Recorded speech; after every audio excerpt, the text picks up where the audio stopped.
12시에 많은 참여 바랍니다. 자, 이어서 뉴욕 현지 좀 연결을 해서요. 자세한 내용들 알아보겠습니다. 자, 김한희 특파원입니다. 안녕하십니까? 네, 안녕하세요. 네. 자, 뉴욕 증시가 간밤에 다시 한번 전일 하락세를 전부 다 회복을 하는 모습입니다.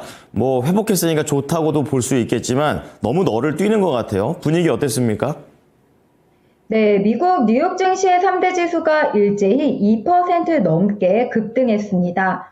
미중 관세 전쟁이 아주 가까운 미래에 완화될 것이란 스콧 베센트 미 재무부 장관의 발언이 투심을 견인했습니다.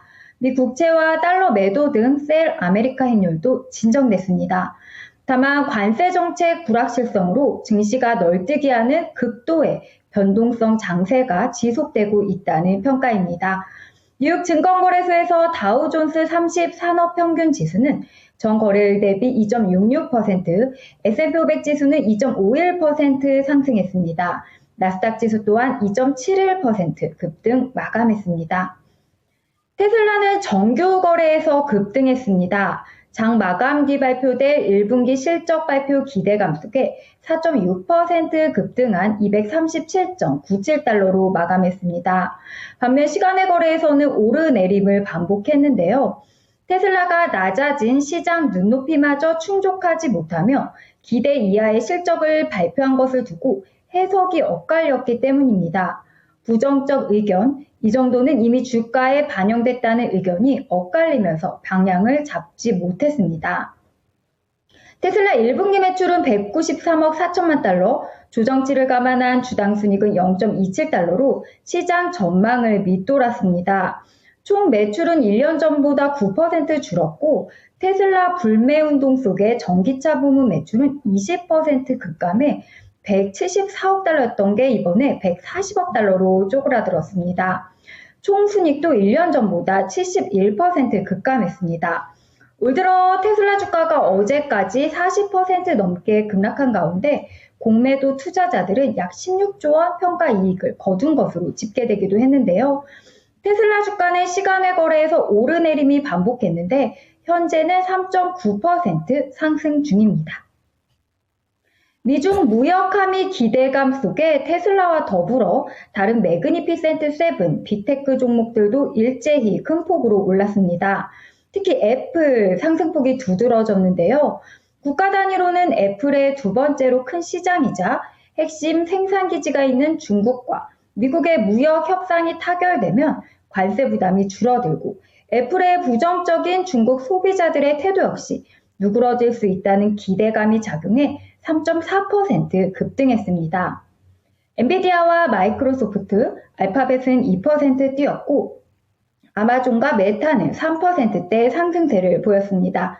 특징주로는 보잉이 디지털 항법 장치 부문인 디지털 에이비에이션 솔루션 지분 일부를 사모펀드 토마 브라보에 105억 5천만 달러를 받고 넘기기로 하면서 2% 올랐습니다.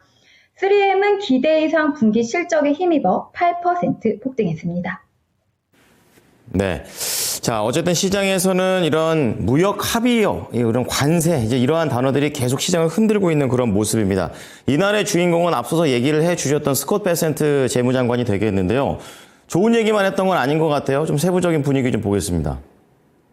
네, 오늘 시장은 베센트 장관의 미중 무역 갈등 완화 전망에 안도했습니다. 베센트 미 재무장관은 매우 가까운 시일 내에 대중 무역 전쟁이 완화될 것으로 예상한다면서 현재 수준의 관세율로는 현 상황을 지속할 수 없다는데 모두가 공감하고 있다고 언급했습니다. 그러면서 중국과의 다음 단계 논의가 진행될 것이라며 세계와 시장이 안도의 한숨을 쉴 수 있도록 미중 간 긴장 완화 가능성이 긍정적인 신호가 될 것이라고 덧붙였습니다. 다만 그는 중국과의 협상이 긴 여정이 될 것이라고 인정했는데요. 앞으로 몇 달 안에 긴장이 일부 완화돼 시장의 안도감을 가져다 줄 수 있는 낙관론을 표명했지만 더 큰 협상은 더 오래 걸릴 수 있다는 전망입니다. 백악관도 미중 무역 협상이 시작되지 않았지만 새로운 합의를 위한 모색이 매우 잘 되고 있다고 밝혔는데요. 캐롤라인 레비 백악관 대변인은 취재진과 만나 우리는 중국과의 무역 협정을 앞두고 매우 잘하고 있다며 트럼프는 중국과의 협상 발판을 마련하고 있고 공은 올바른 방향으로 움직이고 있다고 말했습니다. 그는 또한 미국 무역팀이 이번 주에만 34개국과 회담한다고 밝혔는데요. 미국과 무역 합의를 원하는 나라가 100개국이 넘고 지금까지 각국으로부터 총 18건의 서면 제안서를 받았다며 무역 협상 진전에 대한 기대감을 높였습니다. 관세 정책을 둘러싼 극도의 불확실성 속에 페닉셀은 하루 만에 진정은 됐지만 경기 둔화 우려는 지속되고 있습니다. 크리스탈리나 게오르기에바 IMF 총재는 관세 위협 여파로 불확실성이 극도로 높아졌다고 평가했습니다.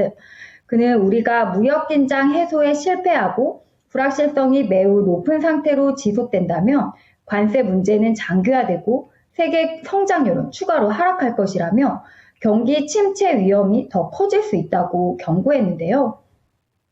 실제 IMF는 트럼프발 관세 정책 여파로 올해와 내년 미국과 글로벌 경제 성장률 전망을 대폭 하향 조정했습니다. 이날 공개한 세계 경제 전망 보고서에서 IMF는 세계 경제 성장률을 기존 대비 0.5%포인트 하향한 2.8%로 예상했고요. 미국의 성장률은 올해 1.8%로 내다봐 기존 대비 0.9%포인트나 낮춰 잡았습니다. 이제 내일 일정 살펴보겠습니다. 내일 주요 경제 지표로는 4월 S&P 글로벌 미국 서비스업, 제조업 PMI 예비치, 3월 건축 허가, 3월 신규 주택 판매, 연준의 배이지북이 발표됩니다. 연준 의원 발언도 많은데요. 크리스토퍼 얼러 연준 이사 연설, 오스틴 구스비 시카고 연은 총재, 알베르토 무살렘 세인트루이스 연은 총재, 레피얼 보스틱 애틀랜타 연은 총재, 베스엠의 클리블랜드 연은 총재 연설이 예정돼 있습니다. 실적 발표도 이어집니다. 보잉, IBM, 텍사스 인스트루먼트, 보스턴 사이언티픽, AT&T 실적 발표가 예정돼 있습니다.